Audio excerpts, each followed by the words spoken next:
তো hello guys, দেখতে পাচ্ছেন আমাদের এখানে মোমো বানা হচ্ছে, চিকেন মোমো।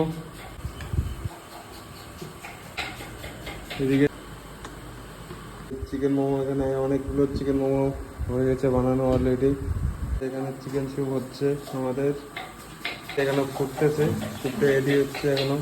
আজকে স্যুপের কালারটা খুব সুন্দর হয়েছে। এখানে আমাদের মোমো স্টিম হয়ে গেছে, দেখতে পাচ্ছেন। মোমোটা একটু ছাকায় এইরকম করে দিলাম, চিকেন মোমো হয়ে গেল রেডি। আবার দোকানে যে ফুল বয়েল হবে, এটা হাফ বয়েল করে নিচ্ছি আমরা। মোমোর সাইজটা কিন্তু মানতে হবে। যারা যারা খেতে চান তারা তারা চলে আসেন আমাদের দোকানে। যে আমাদের চিকেন মোমো, এটা আমি দেবো মোটাকে একটু স্টিম বসাইতে দেবো, একটু তেল দিয়ে মোটাকে একটু ঢাকাবো। বসাই দিব। তো ফাইনালি আমাদের স্যুপ রেডি হয়ে গেল, চিকেন স্যুপ।